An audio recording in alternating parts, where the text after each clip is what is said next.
This week's podcast is brought to you by Molecule Air Filters. Air filtration is more important than ever, and it's not necessarily because there's more pollutions in our cities, which of course there is, but there's more pollution indoors. Many people don't realize that your furniture is off-gassing formaldehyde, household cleaners and chemicals are coming off of your dishwasher and your soaps and your furniture and so much more.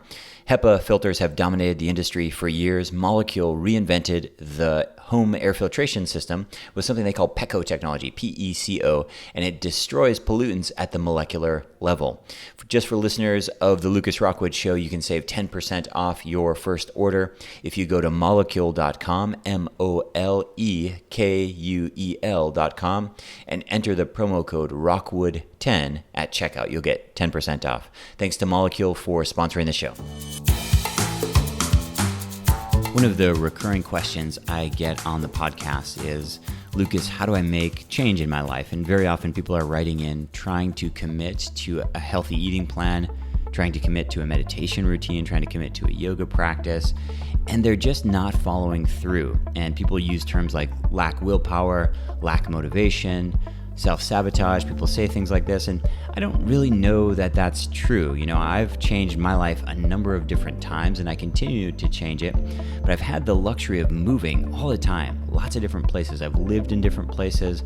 I've been surrounded by very different people, and one of the big luxuries of travel and living in different places, and this was true when I lived in the States too, I still lived all over the place, is you get to recreate yourself. And, in one place you might be Luke the druggie, and in another place you're Lucas and you're sober. And in one place you might be, the bored office worker Luke, and then you go to another place and you're Lucas and you're into healthy eating and exercise and yoga, and you get to recreate yourself. And when you move somewhere new, when you change your environment, tell people what you're into and they take you at face value. They don't have 25 years of childhood history to hold you to, and experiences and references and things like that.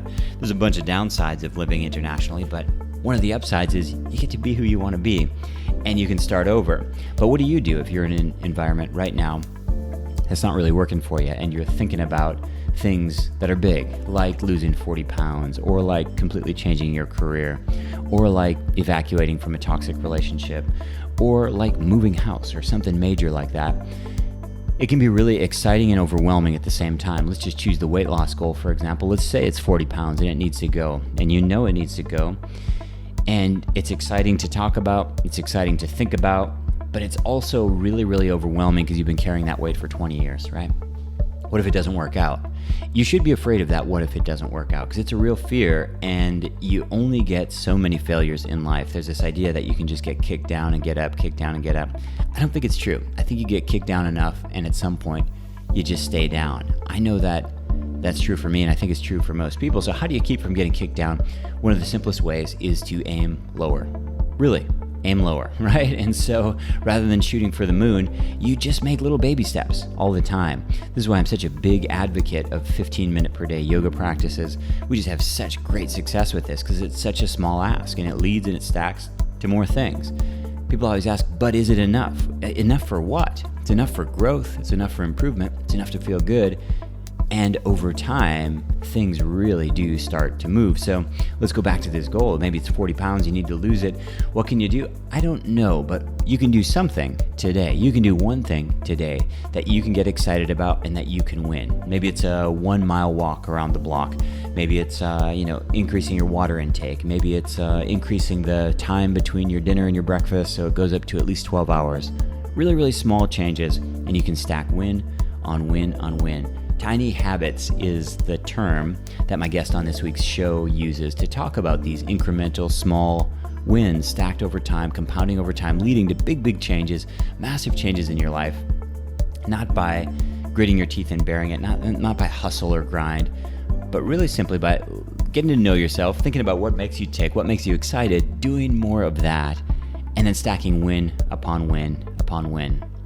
My name's Lucas Rockwood. It's the Lucas Rockwood Show. If you're new here, this show is really an excuse for me to go out in the world, find people, experts in health and wellness, personal growth and development, and I bring their best work here to you on the show, hopefully to help you live a more inspired, more healthy life On this week's show, we'll be chatting with Bj Fogg. He's at Stanford. He's a researcher, and he's doing some really cool stuff. I think you'll find it really helpful.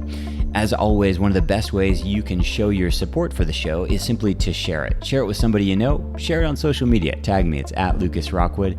If you have questions, I'd love to have your voice on the show. Send me a voice message. Go to yogabody.com/Ask Lucas and send a question, send a comment. We'll use your recording. We'll put it on the podcast, and I'll talk right to you on the show. Thanks for listening.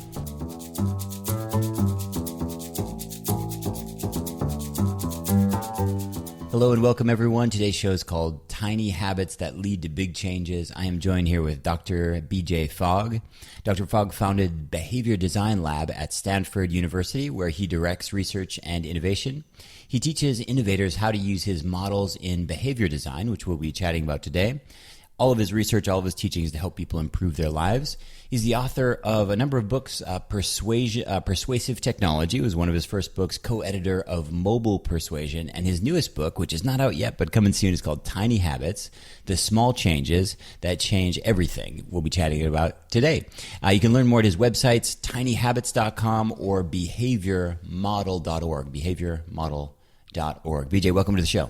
Lucas, thank you for inviting me. So when people are looking at making changes in their life, it always comes down when I'm at a conference or a meeting or even just a social event when people talk about stuff. You know, I'm a yoga teacher and stuff like this, so people are always talking about weight loss or New Year's resolutions. People always say things like, I just could never motivate to do that. And I really question...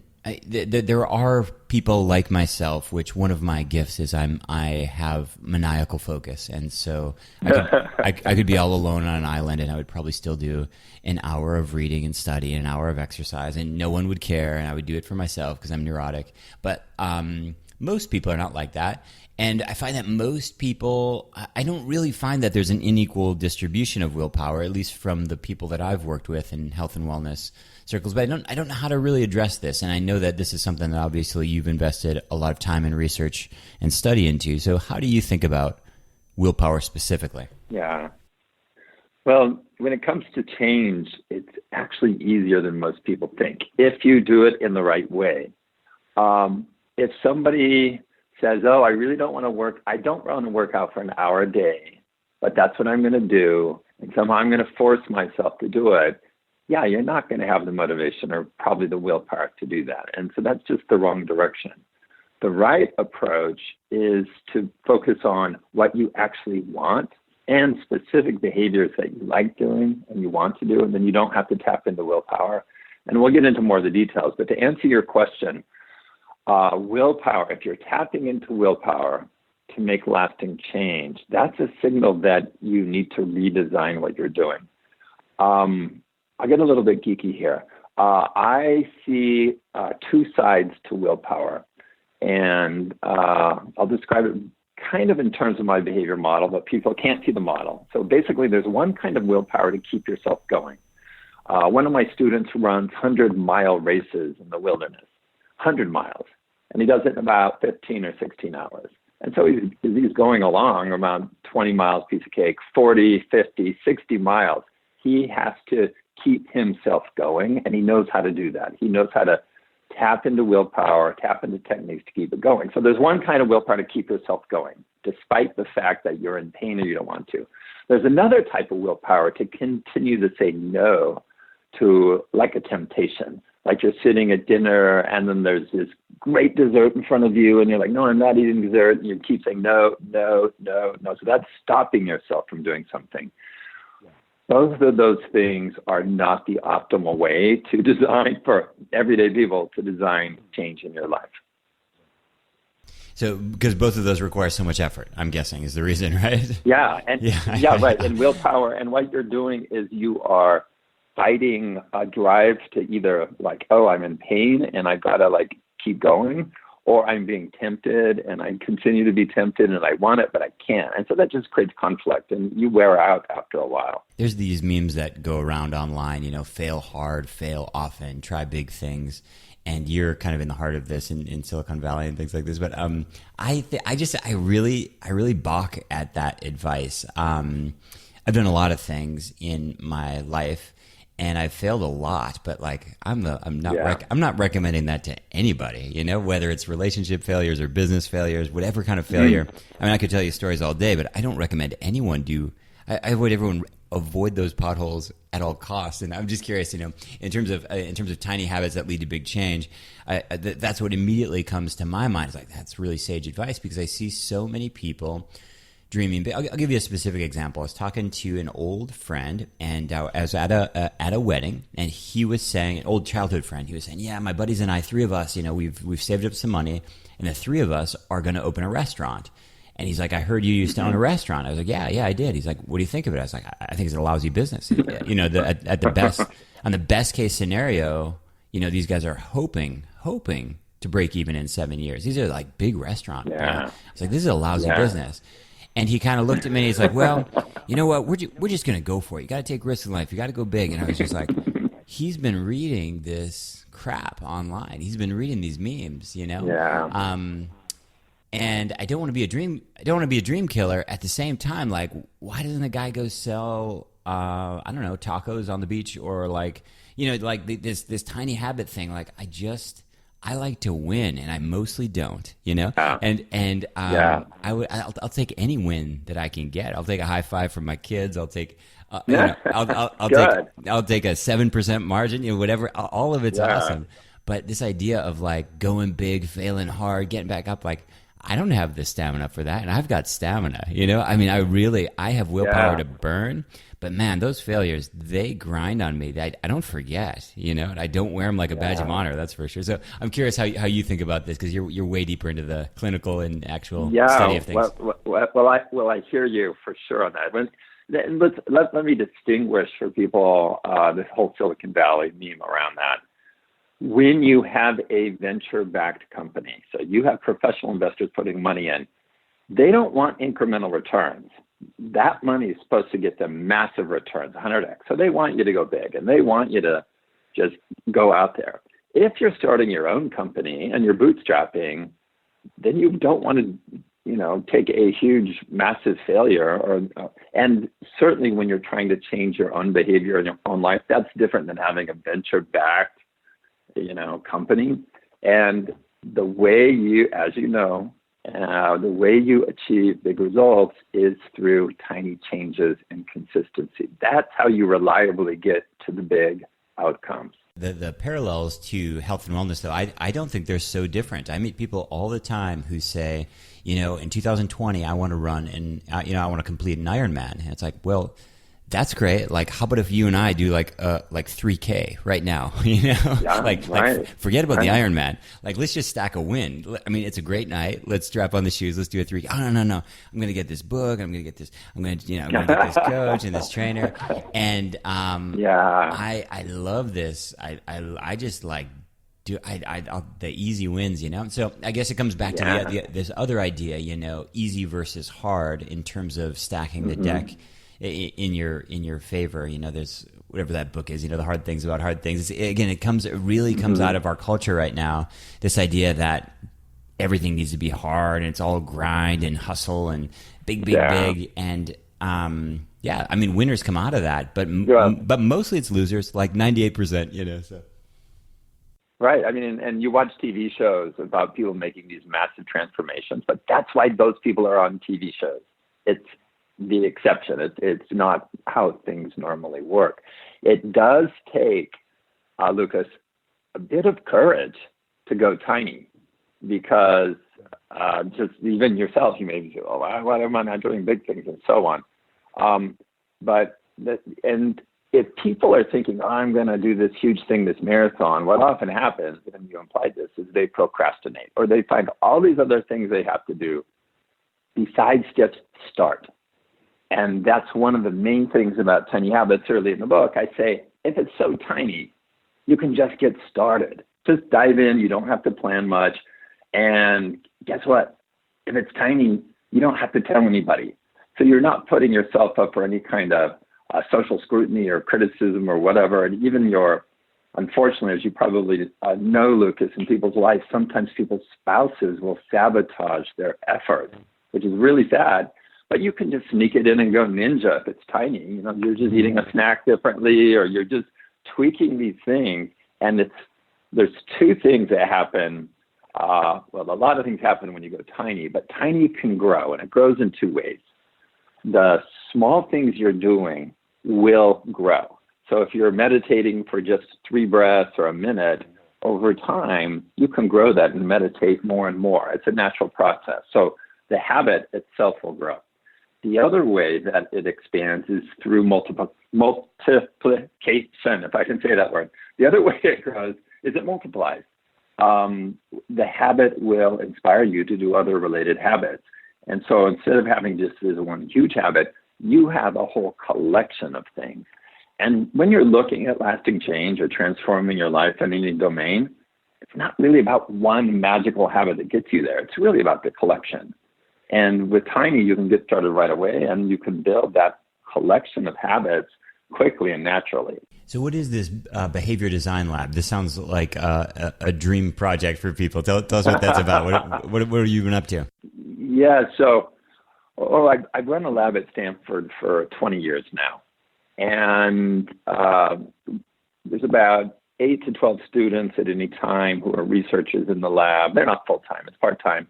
We meet once a week, and we have about 3 projects going at all times. The first 10 years, we called the lab the Persuasive Technology Lab. And we were investigating how computers could change people's attitudes and behaviors, so studying that scientifically. And then about 2009, Lucas, I ran a class at Stanford on health habits. So I can teach anything I want at Stanford. And so every year I come up with a new topic. And there was a year I thought, okay, let's look at health habits. Nothing to do with technology. And that was really inspiring and interesting. And so that some of those students joined my lab. And the lab transitioned away from technology in about 2009, 2010. And we were more interested in just how human behavior worked and how to help people have healthy habits and so on. And so we renamed the lab a little while later to the Behavior Design Lab. And it's all about some aspect of how do you help people change for the better, what drives change, and so on. So there's a whole bunch of topics that fit under that. And the topics are really driven by what the students are interested in doing. And for example, this last year, one of the students was interested in boosting women's confidence in cryptocurrency, because I know, like, right? So she was from Jamaica, and she felt that the women there needed to scale up and be more confident in the financial domain. And then she thought cryptocurrency was the future. So she put those two together, and we looked at that. This year, we've done a big project on how to help people reduce screen time. And so the projects can vary widely, but it all comes back to behavior and how to help people change their behavior for the better. And give listeners some examples of some tiny habits that you've seen play out in your research or in your own life that are really, that were just kind of exciting surprises in terms of the downstream effects. Yeah, I'll give a few. One habit, this is the only habit I prescribe in the book. There's only one. Everything else in the book is about, here's how to make any habit you want a reality. But in the book, I prescribe one, and I call it the Maui Habit. And the Maui Habit is, after your feet touch the floor in the morning, when you go to get out of bed, you say, it's going to be a great day. You just say that phrase, those 7 words. And that has much more power than people expect. So if somebody's listening to this and they think, that just sounds all woo-woo, California craziness. Try it. And if you're skeptical, like some days I get up and I'm like, it's going to be such a hard day. I say, it's going to be a great day somehow. So I'm not naive about it, but that's a great habit. There's just the ripple effects from that on your day are big. And it's not just me. It's so many people have told me how effective that is in their life that I put that habit in the first chapter, and it's the only one I prescribe. Other habits that have really resonated with people and opened the door is, and I know this is going to sound weird, but so I just started doing this on a whim and then shared it. Now lots of people do it. After I pee, I do 2 push-ups.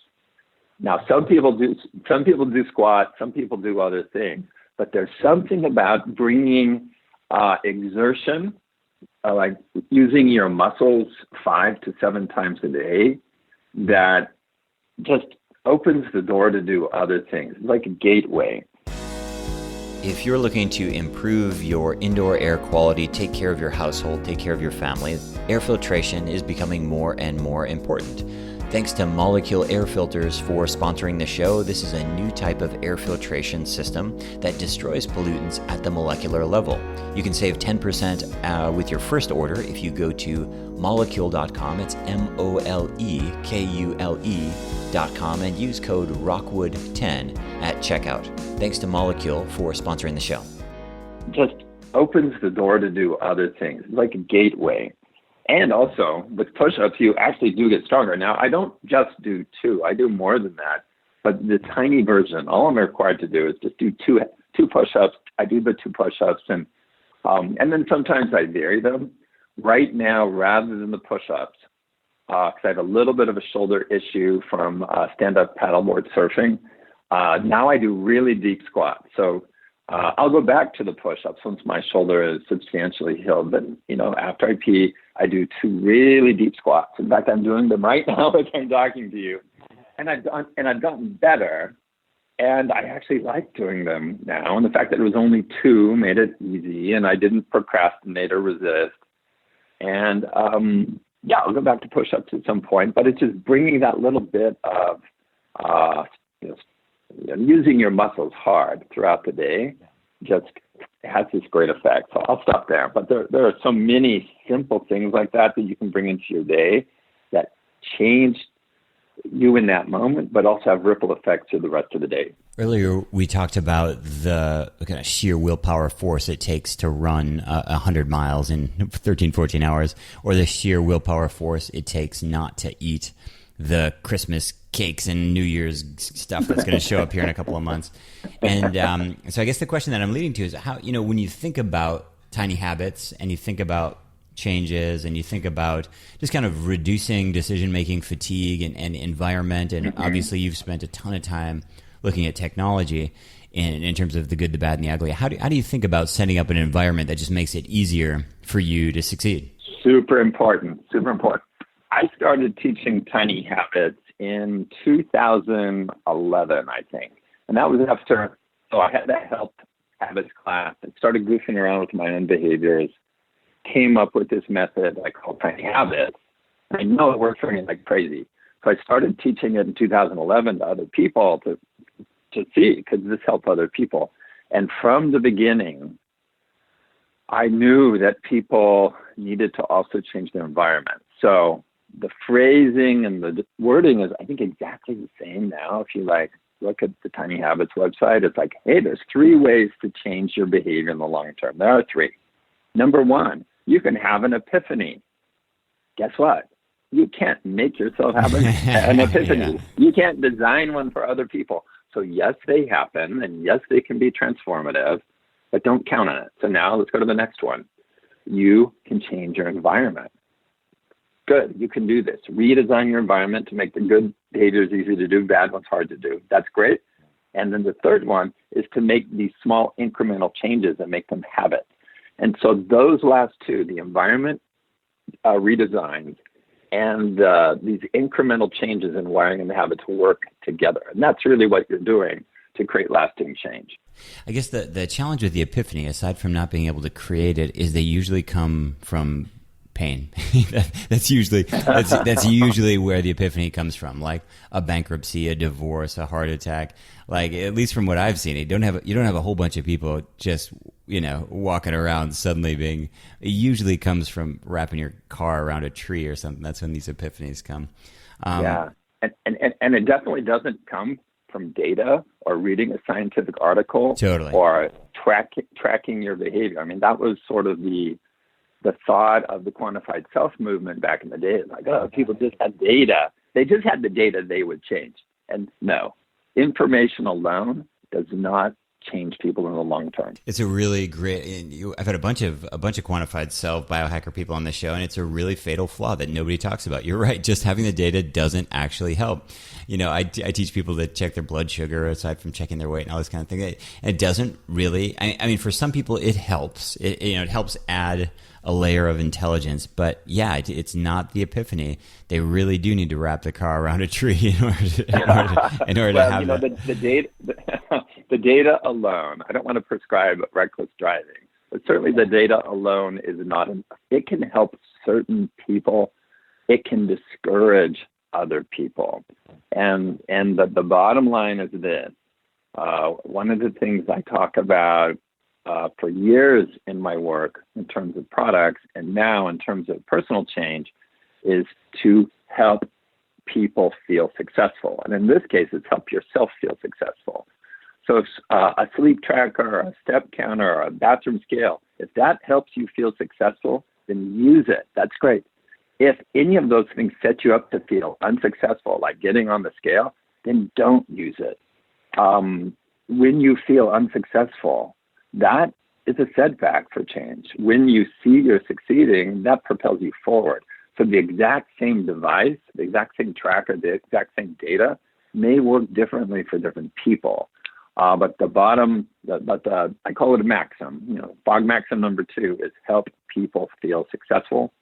And if it's yourself, help yourself feel successful. And so if they help you in feeling like you're succeeding, go for it. Otherwise, don't do it. And when looping back to the environment thing, if that's one of the major ways that you can set yourself up for success, what kinds of things, specific or general, should people think about? So much. First and foremost, think about your home environment. It's great if people can change the workplace so it's easier to eat better and be more active and reduce your stress.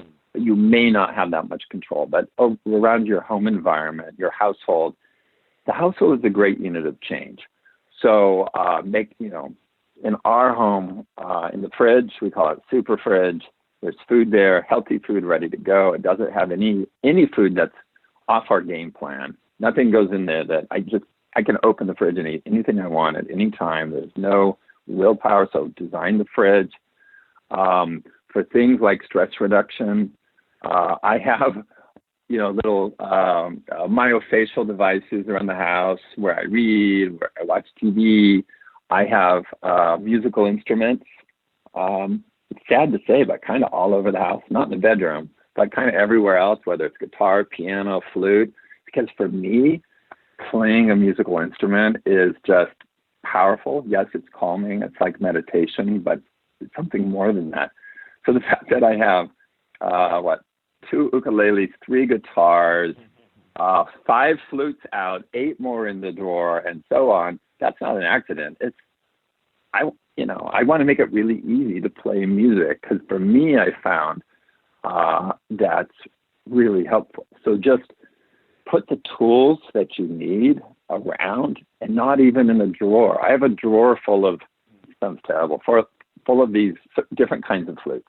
And then I take out my 3 favorite and they're just sitting out because the opening the drawer and taking them out turns out to be too hard. Okay, surprisingly, it's too hard. But by setting it out, then I see it and it prompts me and it's easier to do. Now, when guests come, I put them away. But in my normal course, you to get things out that you need, even something like collagen powder. Say you want to do collagen. Okay, so my collagen powder has this screw top on it that takes 2 hands and it's like whatever. So then I take it and put it in a different container that just takes 1 hand. 1 hand can take off the lid. The other hand scoops it. I pour it in. I close it. It's done. Now that sounds like, what's the difference? There's a huge difference from having to unscrew this kind of clunky plastic thing to a one-handed smooth process. That difference, that shift can make the difference between success and failure right there. People listening to this are going, that's so silly, that's so small. But if you look at the stats, people are dying, millions of people are dying every year from not taking life-saving medications, whether it's Lipitor or other drugs that control hypertension is probably the most common one. People are dying, right? They have these prescriptions they're supposed to take, and that stupid child-proof lock and that little, it's enough friction that they risk their life. You know what I mean? So if somebody's willing to risk their life, like you're going to totally risk your collagen powder. It's not that, you know what I mean? So I do the exact same thing. I have, it's funny you mentioned the guitar thing. My guitar is in its case, and I was just moving it last night. I was like, why haven't I taken this out? My case is kind of a pain in the ass, and my daughter never puts hers in her case, so I play hers all the time, and I like mine better, you know? So I'll go in her room. I'll go in her room to say goodnight, and I'll play hers instead of mine. And I have a drum. I have like a kind of a hung drum that's out all the time. And I play it again just because it's out. You know, Really? I'll start playing it, and then I'll sit down and be like, I'll play a bit more. And then the other thing I do exactly as you is I have identical vitamins. I'm playing my drum, my bass drum. It's out. Keep nice. going. Yeah. We gotta do a little jam. So I have identical vitamins in my office as I have in my home. So again, I don't have to remember or forget.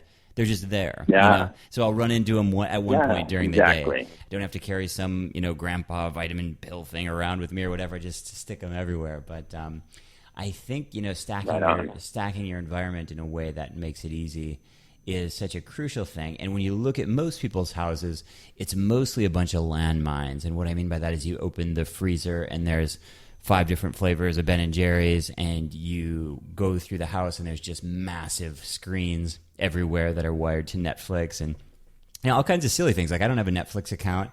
And of course my kids have one somewhere, but like it's too much pain to actually log in. So I just haven't watched Netflix in a really long time. There's little simple things. You can flip it too. You can add just enough friction that you can't be bothered, adding a password to this and that. It's just enough to keep you away. Exactly. I mean, we can go on and on about these tweaks you make in your environment that have a big impact. And it's, that if you change your environment, sometimes that naturally leads to these new habits or adding friction, stopping them. But I think what people need to keep in mind is these two things together, taking these baby steps. And I think tiny habits is the best way to do that.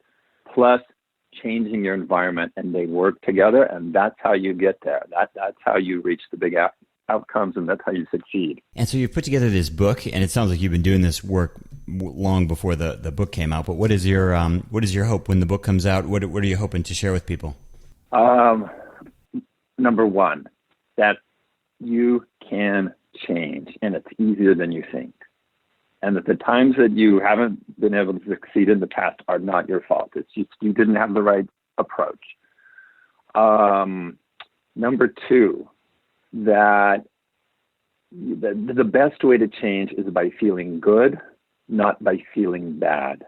And since the beginning of Tiny Habits, and I really turned up the volume on this idea in the book because people need it so much.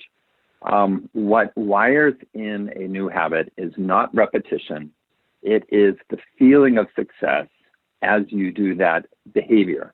And that feeling, that emotion wires it in. And so that's a positive emotion. And so not only does it wire in the habit, it has other positive effects. So one of the things I really want people to do is take that seriously. And if you are feeling guilty or shameful or like you lack willpower, whatever, guess what? Back up. You're not approaching it in the best way. There are ways to change where you are celebrating every tiny success. And there are changes that happen quite naturally. And then I guess the third thing would be bring this to people that are around you, people you love, people you work with, and so on, and change together. Changing as a household together is important for things like nutrition, stress reduction, sleep. If one person tries to change alone in those domains and the rest of the household is doing other things, it's really tough. So having other people join you in this, actually it's fun if you do it right. It's a fun exploration of, hey, let's change our environment and change our habits over the long term so we have less stress or we have more energy or we sleep better or more productive, any of those things. And going back to the first point, all of that is easier than most people think. And I guess I'll just add one more bonus thing. There's so much stuff out there about behavior change, the traditional wisdom that is wrong and misleading. And so people need to be discriminating and understand that not everything you read about how behavior works or how to change your behavior is accurate. A lot of it either it's not accurate or doesn't work in the real world. And so don't think everything out there is in line with how behavior really works or how you achieve big outcomes. I'd be remiss if I didn't dig a little deeper on this one, but people, let's say you got a husband and a wife, and the husband stops drinking, wife doesn't. Like, that's such a difficult situation. Yeah. Or one person suddenly just becomes fanatical about obstacle races or something like that, and the other is really into Game of Thrones, and that's their thing. Is there any hope? I get this question a lot from students coming to courses and things like that, and they're saying, I found yoga and it's completely changed my life, and my husband or my partner is not on board. What should I do? And I never have a good answer. And I just don't even want to get into that because I am worried that my answer is just not good. I'm curious what your research has shown. So here's what I'm seeing, and I'll boil it down to practical terms. First of all, don't nag. The maximum. So there's two maxims I push really throughout the book. One is help yourself feel successful. The first maxim is help people do what they already want to do. Now, that includes yourself. That means don't pick something you feel like you should do, pick your want. But that relates to your partners and your kids and people around you. Help them do what they already want to do. So if they don't want to go run obstacle courses, don't push that on them. But listen or be very attentive to the good things they want to do and support them. Let me give an example. So my partner grew up in a very primitive environment on the land and didn't even have indoor plumbing. So for him, the idea of going and lifting heavy objects just to lift them is like crazy. Why would you do that? Instead build a fence. Yeah, right. And I know the importance of strength training, especially as you get older.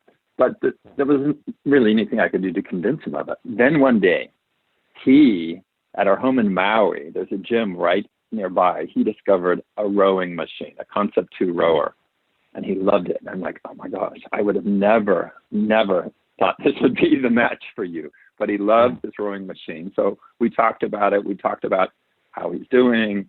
I helped him feel successful by pointing out his progress. Back here in California, in my home gym that I have, guess what we bought? A Concept 2 rower. Guess what he does every morning at 5? He can't wait. He gets up and goes out and rows. Wow, now crazy. That is helping him do what he wanted to by the rower. I helped him feel successful by pointing out his successes. And now he's getting into weight training. Now he wanted to buy this kind of universal gym. I'm not a fan of those, but I wasn't going to say no because it's like weight training. We bought that. And so now he is on the path of doing resistance training, which he never would have done if I had just been nagging him. But I supported him and helping him do what he already wanted to do. And then the pattern is then it expands. So the rowing expanded to other things and got to the strength training that I think is so important for all of us as we age. Yeah, it's a great point. And I love that you had a positive story. I mostly see the follow, the other side, where the people that got you to where you are aren't the people who are going where you're going, and especially with the big things, like drugs and alcohol and lifestyle. And if somebody wants to make a really major shift, if they've gone pretty deep down one of those paths, you want to make a pretty major shift. Unfortunately, sometimes there's going to be some fallout, and there's just no. It's just so hard to make that kind of change if you don't have the person laying next to you in bed supporting you. Yeah. If that person's trying to sabotage you, it's a tough It may one. take a while. Okay, so on my musical endeavors, my partner does not support the flute. Yeah. And before the flute, it was slide whistle, and he hated that. But Lucas, I got really good on the slide whistle. I think I was top 10 in the world. But it drove him insane. So I'd have to go outside, and I was like, fine, let's find a different woodwind instrument that you like. And it turned out this tenor flute he can tolerate. So that's fine. But still, he doesn't love it. But on the flip side, it's, I just don't think nagging is the right way. It's just stay tuned. Change leads to change. So if you can support them in any type of positive change, you will open the doors for other types of change. I love your message. I love your work you're doing here. I'm excited for your book to come out, BJ. For people listening, where would you like us to send them in terms of following you online? Well, if you want to dive into tiny habits, yes, the book is the best way. You can also go to tinyhabits.com and join the free 5-day program that's always going to be free, and now 50,000 people have gone through it. If you want to find more about my work more broadly, it's bjfogg.com. And then on Twitter or Instagram, I have a weird name, so it's kind of great. I'm always at Bj Fogg. So any of those things at Bj Fogg, you can. And Twitter and Instagram are both. I don't post pictures of sunsets and the food I'm eating. It's really, both of those channels are to help people understand how behavior works and apply it. So those would be the best ways. Well, BJ, thanks so much for coming on the show. I'm excited for your book. Good luck with the launch, and let's keep in touch for the future. If you've taken any yoga class, you've no doubt heard your yoga teacher talk about the importance of breathing. Breathe slowly, breathe deeply, breathe through your nose. But it doesn't really go much further than that in terms of the how or the why, the physiology behind breathing, why we're doing it, why it matters.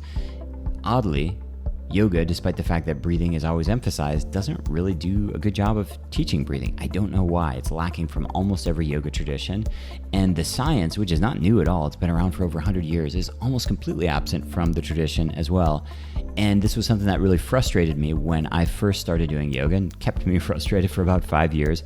And I've since had the privilege to work with, to speak with, to interview, and to get consultations from some of the best breath researchers and teachers in the world. Most of them are outside of the yoga community, but I've taken all those teachings and brought them back into the yoga community. And I've put together a new course. It's called Breath Coach Training, and it's designed to help you or other teachers or would-be teachers learn how to use breath in a coaching setting. And so if you want to help somebody relieve stress, sleep better, balance their mood, improve their digestion, all of the nervous system benefits that breath can be of assistance with, this is the training for you.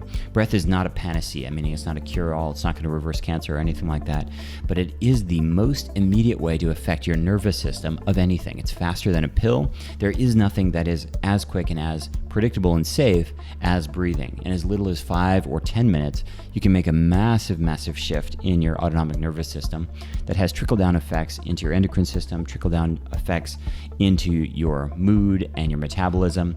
And it's very predictable, and it gets clients really, really excited. Who needs this? Well, anyone who has trouble sleeping, anyone who struggles with digestion, anyone who has up and down moods throughout the day, food cravings, for example, anyone who has overwhelming stress and anxiety. And I think I've pretty much encapsulated every single person on planet Earth right now. But the great thing about breathing is it's a lot more accessible than meditation. Meditation is experiencing a resurgence of popularity. Maybe hasn't been this popular since the Maharishi in the 60s and 70s. But the reality is most people aren't practicing meditation. In fact, many of you listening right now have meditation apps on your phone that you're not using. You have meditation books on your shelf that you read, but you didn't sit down and do a meditation practice last night.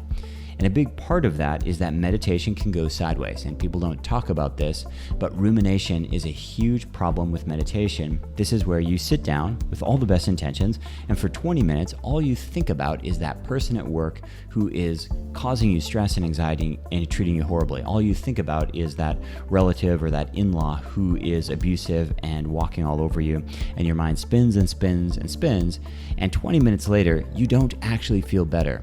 Meditation is amazing. I've spent something like 43 days of my life in silence, sitting on my butt, doing nothing, and it's been transformative. But it can go wrong, and on a daily basis, out of the context of a monastery, out of the context of a temple, out of the context of a controlled environment, it does go wrong very, very often. It's not dangerous, but it's not that productive. You can sometimes finish a meditation session feeling more rotten than when you went in, and this happens a lot.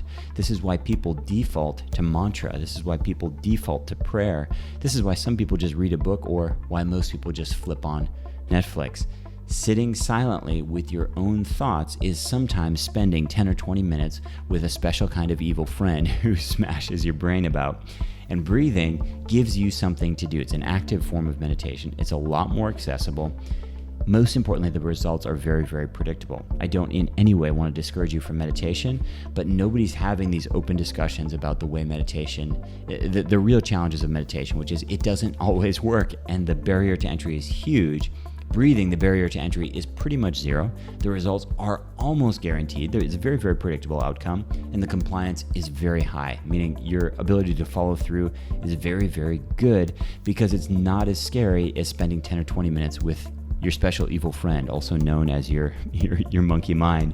When you're spending time with your breath, you're literally spending 10 minutes with your own lungs, which is a lot less intimidating, and the outcome is a lot more predictable. To learn more about the course, check out breathcoachtraining.com. If you'd like to check out my TED Talk, it's called Change Your Breath, Change Your Life, and you'll get an idea about what I'm talking about. Hope you can join us. We'll talk to you soon. This week's nutritional tip is in response to a listener question. Listener JP on Facebook says, Lucas, I'm worried I have a food allergy. I'm getting a weird rash on my arms and my legs, and it doesn't seem to go away. It's not that serious, but it's very persistent. I wonder if it's related to food. Can you help? So food allergies are a really common thing, and they're a phantom thing. They come and they go. They're very unpredictable, and they're often not for life. So even a kid might have a really severe milk allergy. They might grow out of it. An adult might have this temporary peanut allergy, and they could grow out of it as well. One of the bigger challenges is that the most allergenic foods are some of the most common foods in the world, like milk and eggs and wheat and soybean and peanuts. Seafood, not that common, but nuts and seeds and all these kinds of things can be really allergenic. So what do you do if you're allergic to milk or eggs or wheat or soybeans? And how do you even go about figuring it out? Well, you can go in and get allergy tests done. And the problem is almost everybody who does this comes back positive, and you'll probably come back for something that you never even thought of before. So sometimes it can be better actually just to do an elimination diet to test. And so if you take those top allergens, JP, like milk and eggs and soybean and wheat, and you do like 7 or 10 days without them and then see what happens with your skin, sometimes that can be even more effective than going to an allergist and trying to figure out what's happening there. Because again, these things can come and go, and they may or may not show up on tests. Sometimes you get false positives, and it can be really frustrating. But I think your questioning is great, and it's very likely that something could be there. And oftentimes these things will be cascading. So a food allergy will come along with a compromised immune system or a stress response or something like that. But unfortunately, the only way to really figure it out is, it's not always the case. You can get a gluten test and things like that, but in most cases, you actually need to play around with elimination, 7 to 10 days, and then reintroduction can be a really good way to go. If you pick one at a time and kind of treat it like an experiment, it can kind of be a fun adventure.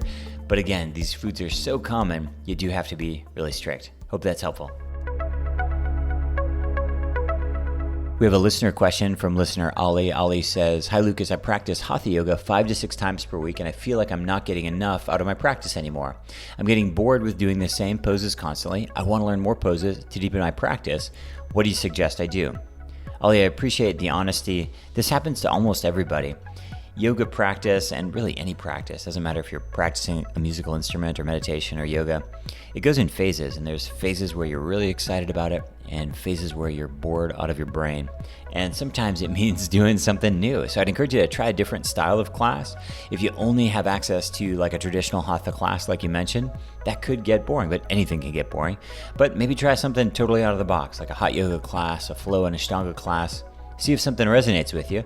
My other suggestion is maybe try something totally different altogether, like Pilates or group fitness or anything to keep yourself excited. I always say the best class to go to is the one that you're excited about. And really, I wouldn't get too strict on defining that. Just try to figure out what works for you. Online resources can be a good way to go. I will say, though, that most people really struggle with at-home practice, at least for long form. We do really well with short mobility hygiene stuff, 15 minutes per day. But in terms of like a full 1 hour practice, most people really prefer to be in a class. And so if you can, I'd encourage you to get out there and try something new. Thanks for writing in. This week's iTunes review is by Judy Joy from USA. Judy Joy says, I'm thrilled to have found this podcast. I'm practically binge listening to the catalog of prior episodes because I can't get enough. Amazing variety of topics and guests focused on whole body wellness. Definitely a must listen. Great website as well. Thank you, Judy Joy. You have won the Yoga Trapeze. Email us at podcast@yogabody.com and we will get it to you. If you're a regular Yoga Talk Show listener, you'll definitely want to get on my email list. Go to yogabody.com/sign me up. When you enter your email address there, we always have free giveaways every month, yoga straps, water bottles, discounts in our shop, and all kinds of other things. When you sign up at yogabody.com/sign me up, I'll send you just one email a week with updates about the show, special offers, new courses, and valuable information that I think you'll find useful. So go to yogabody.com/sign me up to claim your free prize now.